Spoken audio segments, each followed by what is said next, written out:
Good morning, good afternoon, good evening, wherever in the world you are. My name is Robert Mugabe. Yesterday, I discussed the issue of CCC MPs, senators, and other elected officials debating the issue of boycotting parliament in protest of the recalls that have been taking place, and the by-elections which they found themselves in a situation where they could not possibly win them. And yesterday I said those CCC leaders cannot withdraw because they participated in these flawed and illegal elections, knowing fully well that the process is flawed, knowing fully well that by participating, they'll be giving Zanu PF legitimacy. They soldiered on because they also knew that Zanu PF was giving away a few gravy train seats to entice the opposition to participate, and they found this irresistible. So, having secured those gravy train seats, giving them up is simply unthinkable. Here is a paper that is saying exactly the same thing. For those of you who did not listen to the interview that CCC gave, I would like to play you again the interview where they try to give an explanation why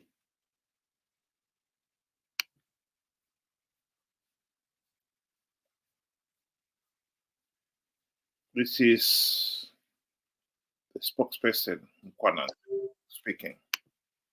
Yes. Yes, there's been growing pressure for the CCC Coalition to change to withdraw its MPs from Parliament as well as in local authorities. Are you considering withdrawing? Are you going to withdraw? And if you are withdrawing, what is your strategy after withdrawal? And if not withdrawing, what is the strategy of not withdrawing? Okay. So another question.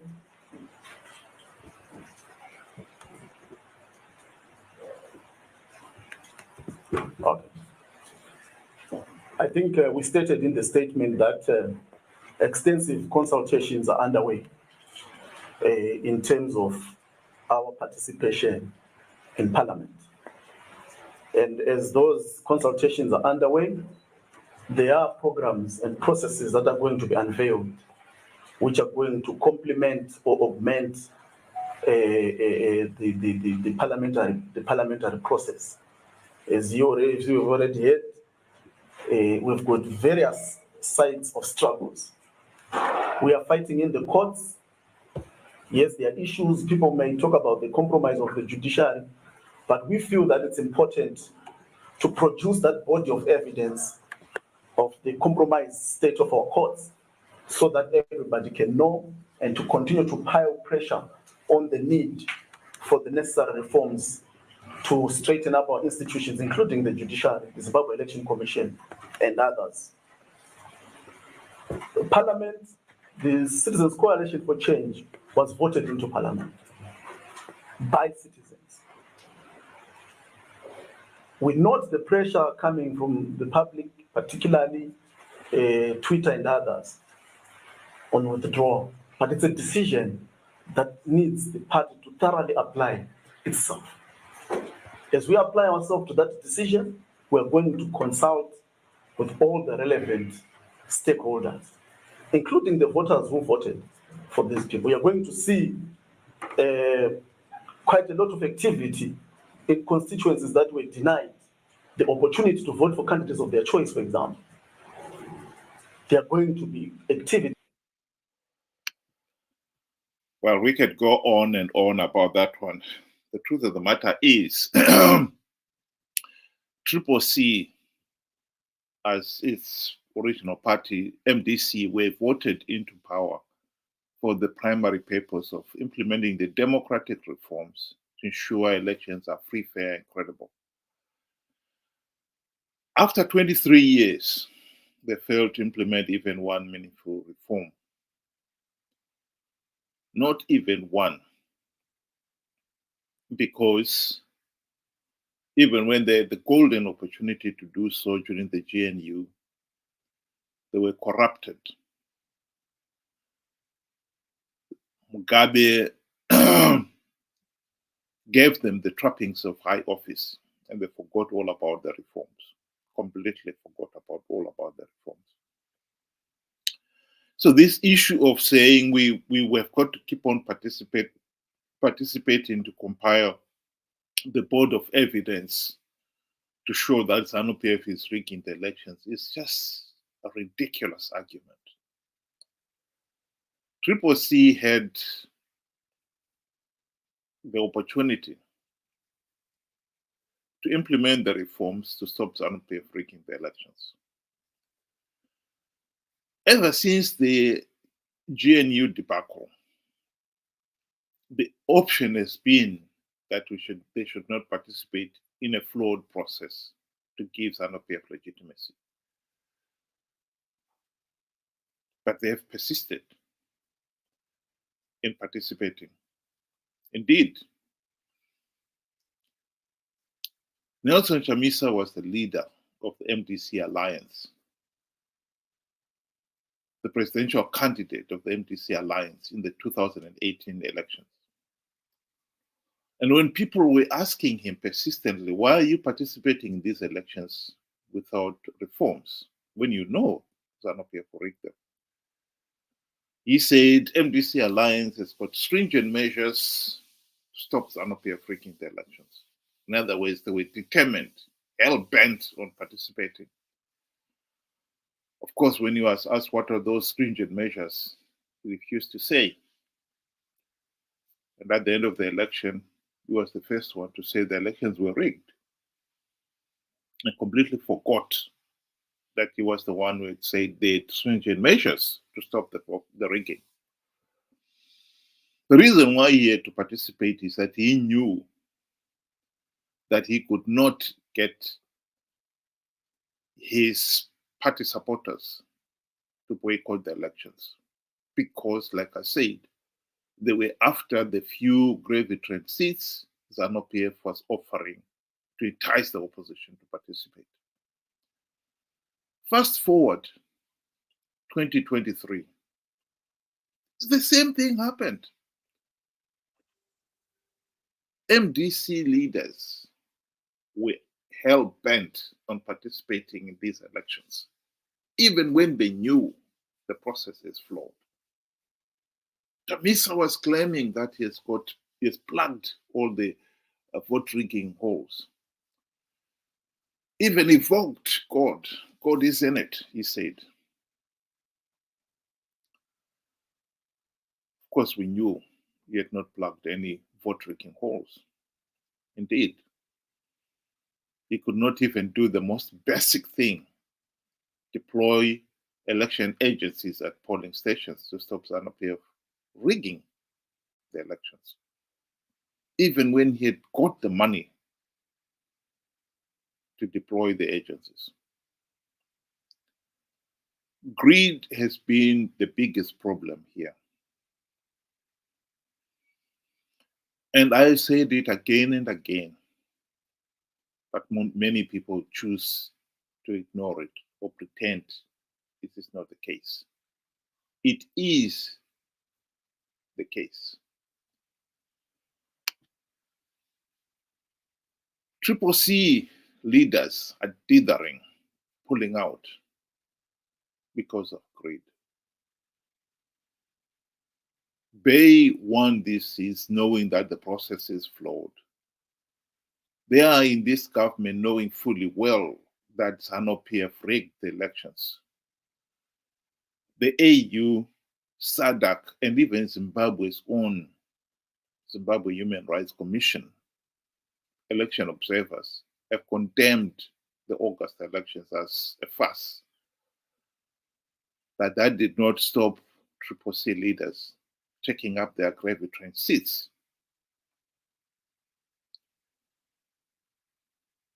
Here is Dr. Walter Mzembi, himself a former minister in Mugabe's government, saying what I've been saying all along, that our friends will never give up power because of greed. This is what he said in his Twitter handle, and I would like to read it to you.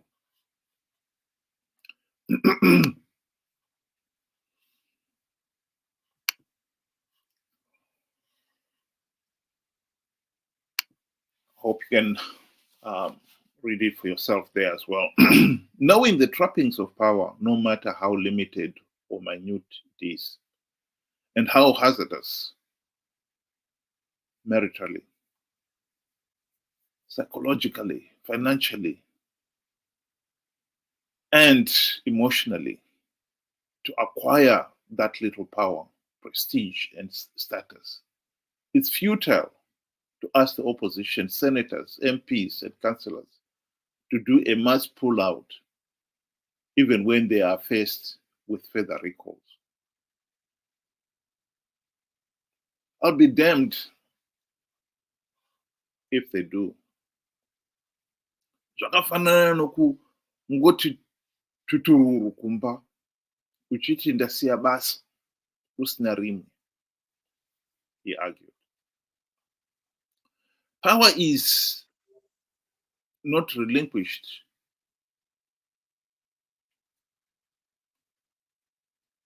like that in Zimbabwe, where there are limited alternatives. Even the people that employ you in the first place,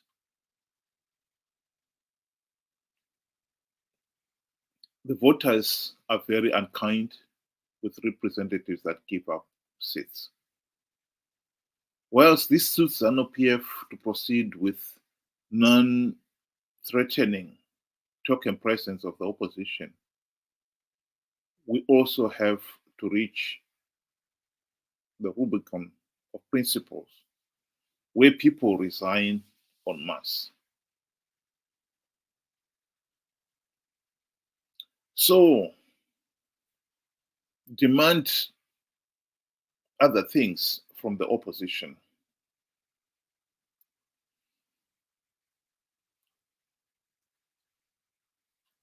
Sorry, I've got to switch to. So demand other things from the opposition. Kwete siabas. They will further divide the opposition by refusing.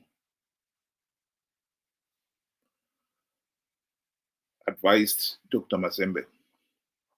To paraphrase him, actually, one could say, demand other things from the opposition MPs.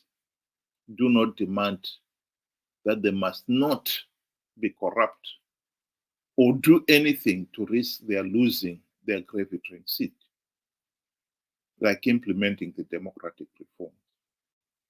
This is at the very heart of our failed political system. As much as Zimbabweans want change, they've got to accept the reality that the political opposition in Zimbabwe today is not committed to implementing the democratic reforms. Their eyes have always been on claiming their share of the spoils of power. Once given the opportunity to do so, they focused on that. And to try to remind them that the primary purpose they were voted into power was to implement reforms is a waste of time. Like Mzembi is saying there, you can demand everything else from them. Don't demand that they should give up their gravitrine seats. Don't demand that they should do things that will jeopardize their losing their gravitrine seats. We, the people of Zimbabwe, have got to accept that CCC had 23 years, 5 of which in the GNU, and they have not implemented even one token reform in that period. To keep on pretending that CCC are our best foot forward is naive, to say the least. This group of individuals are into power, and they know that as long as they've got a seat on the gravitrine seats, on the gravitrine, they're comfortable. And once they've acquired that seat, they are not going to do anything to lose it. CCC should not have participated in these elections. Even if we accept Mkwana's argument there that they to participate to accumulate the board of evidence that the election process is flawed. Yes, the AU, SADC, and our own Zimbabwe Human Rights Commission confirmed that the process was indeed flawed. There was the board of evidence. Why did the CCC guys still proceeded to take up their seats on the gravitrine? They had accomplished what they had set out to do. They did that because that was the primary aim. The way after the gravitrine seats, and giving them up is completely out of the question. That is the problem here. To keep on pretending that somehow it's not, it's naive, to say the least. And we can't keep on going round and round in circle on this matter. We have got to be realistic and face the truth and deal with it objectively, and not try to pretend that we don't see what we see.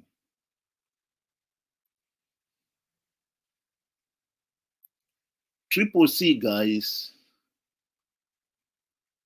know that they are caught between the rock and the deep blue sea.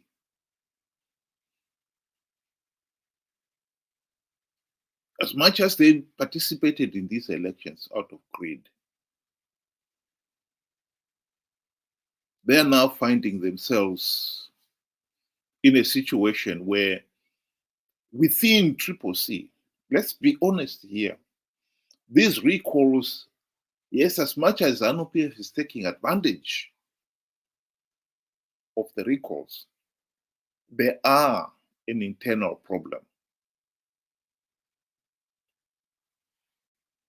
We cannot pretend the Zanu PF is involved. No, it's not. This is an internal matter. This is infighting within CCC.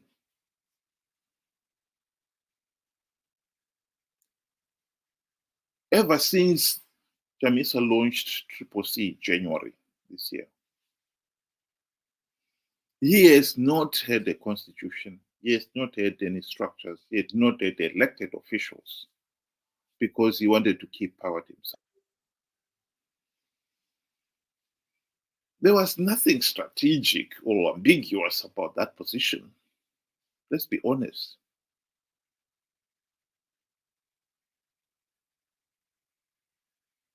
Having no constitution, where is the strategy there? No structures. Where is the strategy there? No elected officials. Where is the strategy there? It wasn't ambiguous either. It was clear. Chamisa did not want to have any elected officials because he feared what had happened to Morgan Tsvangirai. When the party was originally launched in 1999,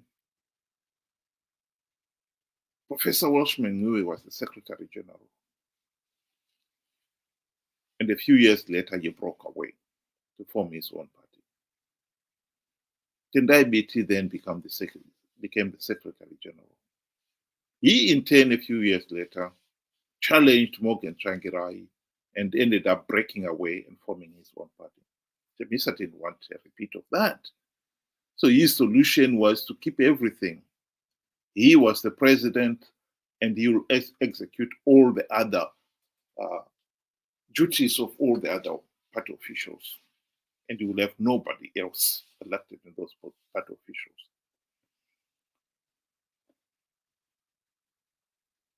There was peace in CCC because all along everybody thought,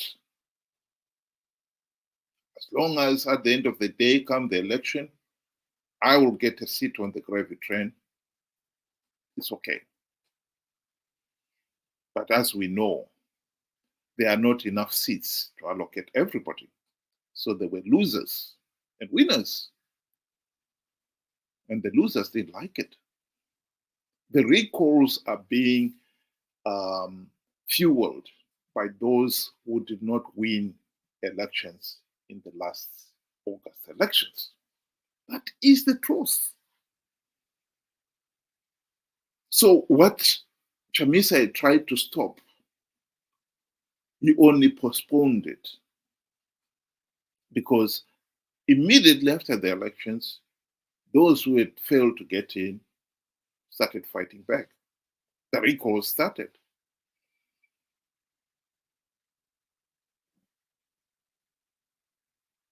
And so those who are elected, and by the way, some people would want to say, well, who appointed Sengezo Zarango, Secretary General, and he's initiating this cause? That argument was put before the courts. And what Sengezo said is the process that elected Nelson Chamisa president is the same election process that elected me Secretary General. Chamisa and those around him failed to produce a counter argument to that. And to keep on talking about, oh, the judiciary is captured. That is not true. That has got nothing to do with the judiciary being captured. Chamisa could not explain the process that got him elected was different from the process that got Sengezo Secretary General, because the process was all a mystery. There was no Congress that elected Chamisa, and there was no Congress that elected Sengezo Secretary General. Or they can say you were not elected because there is the Congress and you were not elected. So the recalls are in the internal matter in CCC. And the elected officials who were elected this August, most of them, majority of them,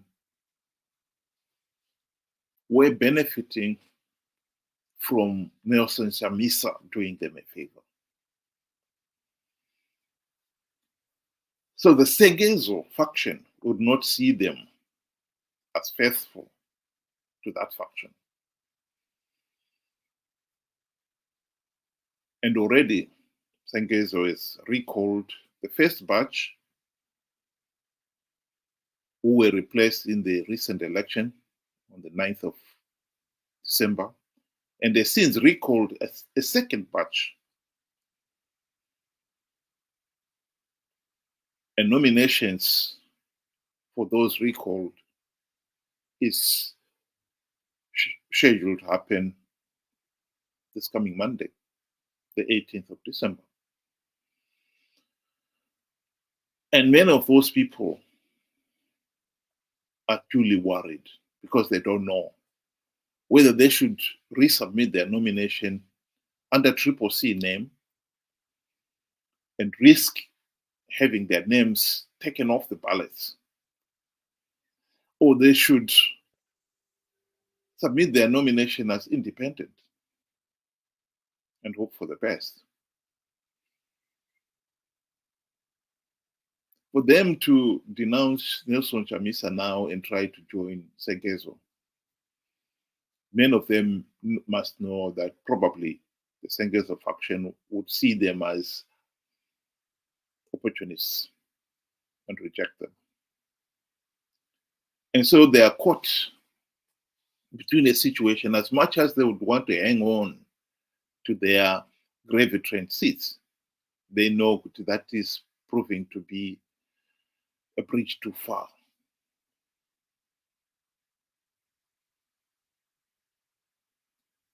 It is interesting, actually, that in this photograph here, we see those who are in the Chamisa faction at the press conference. I've never seen a group of men looking so miserable. You think they're at a funeral. In many ways, they are at a funeral. And they are staring into the coffin there. And the body they can see is their own. 23 years, they failed to implement even one meaningful democratic change, including 5 years in the GNU.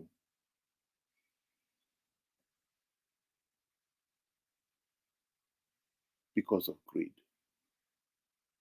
And now they are staring at their own political careers, and they've got to realize that, like it or not, the game is up. As much as they would want to hang on to their gravy train seats, they're not going to do so. The infighting within the party itself has reached a climax where both factions are being exposed what they really are. Corrupt, incompetent, and utterly useless. As much as we would want to pretend that we do not see that CCC is useless, the truth of the matter is this is being hammered home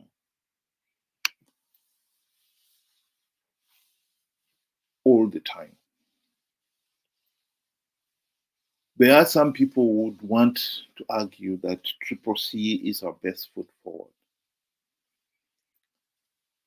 The truth of the matter is CCC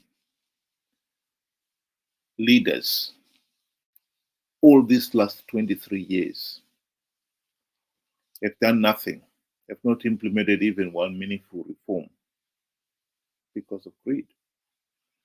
They are not going to implement any meaningful reform because they will not do anything that will jeopardize their hanging on to that gravy train seat. So reforms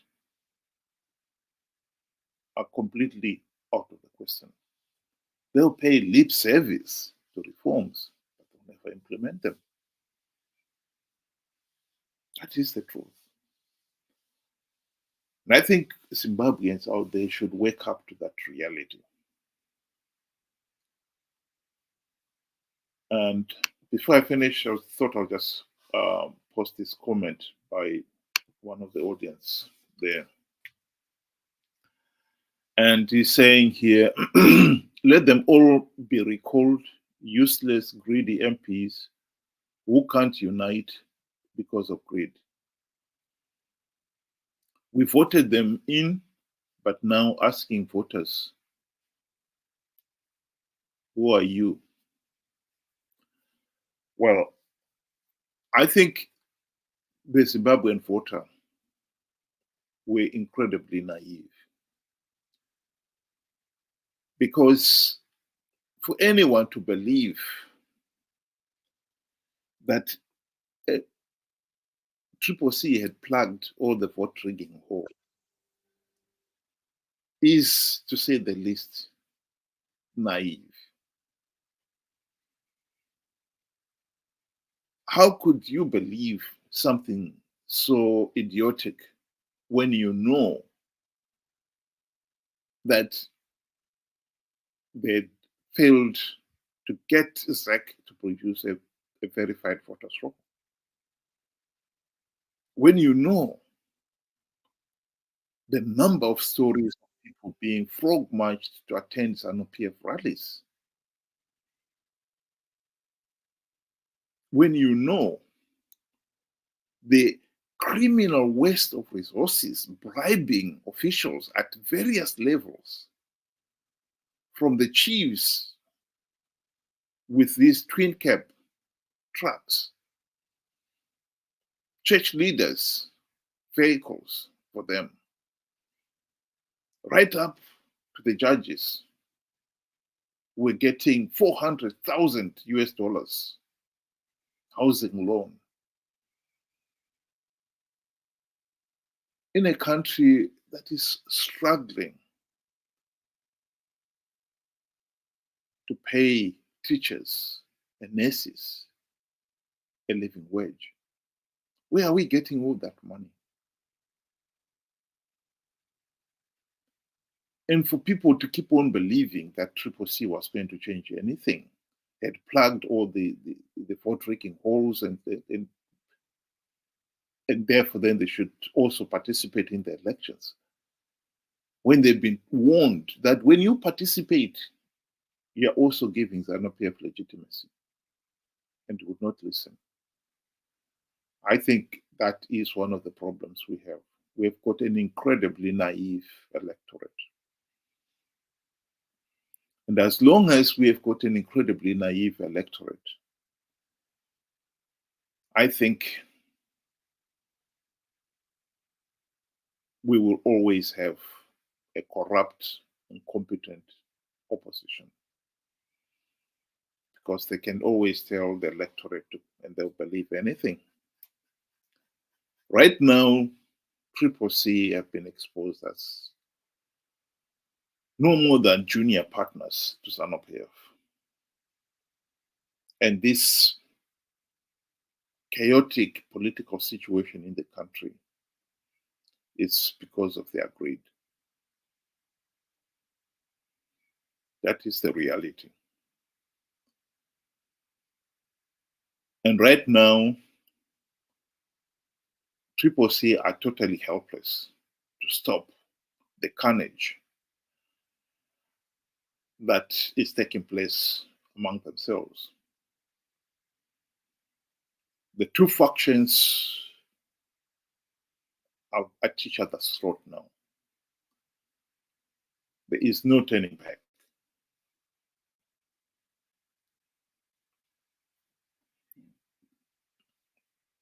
And no one is going to give an inch. And at the end of the day, Zanu PF is the one that will be the greatest beneficiary out of it. Before I finish, I'll just quickly mention the issue of SADC. Many people have been complaining that SADC should have stepped in, particularly after SADC election observers condemned the August election as a farce. I believe one of the main reasons why SADC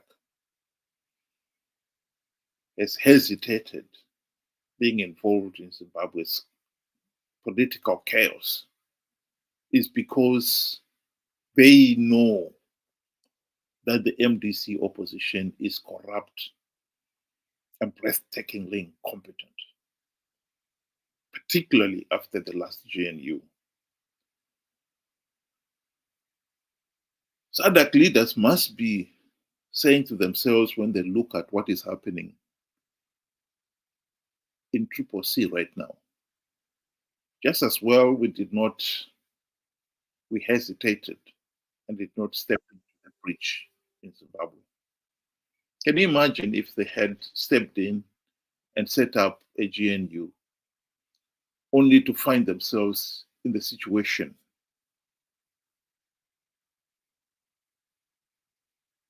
we are in right now, where CCC leaders are fighting among themselves? They've forgotten completely about implementing the democratic reforms. This GNU would have had no chance of implementing any reforms. In fact, if anything at all, it would have been even more chaotic than the 2008 to 2013. As a SADC member, would you want to be involved in that? The answer is no, of course not. So as much as they accepted that the election was flawed, as much as they accepted that Zanu PF failed, is illegitimate, if the people of Zimbabwe were prepared to participate in an election process that was so flawed,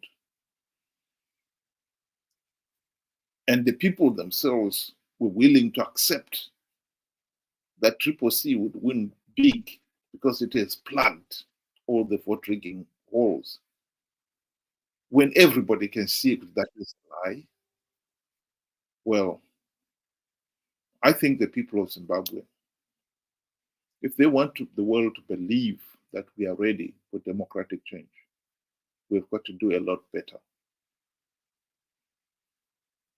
than what we have been doing so far. Being a naive and gullible electorate does not give anybody confidence that Zimbabwe is ready for a healthy and functioning democracy. That is the truth.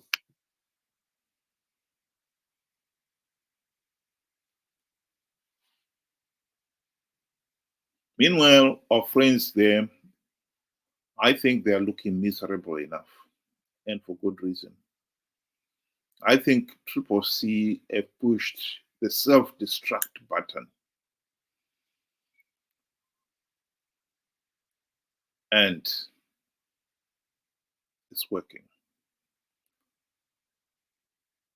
They are at each other's throat, and they know that many of them are going to lose their gravity seats. As much as they were desperate to hang on to them, hanging on to that gravity seat is going to be mission impossible. And as for Zimbabweans themselves, the infighting within CCC is of no consequence to us. They were not in government to help end the suffering of the ordinary people. They were never going to end the suffering of the ordinary people. They were in it for greed. And Dr. Walter Mzembi, himself familiar with what greed can do to a man, is saying exactly what I've been saying. That CCC leaders are corrupt and breathtakingly incompetent. And after 23 years, for anyone to still think that CCC is the best foot forward only goes to show that the Zimbabweans, we are not yet ready for a healthy and functioning democracy. Of course, it is possible to have competent leaders who will implement the reforms. We just need to create a system that will allow competent leaders to emerge. Thank you very much for listening, and have a good day.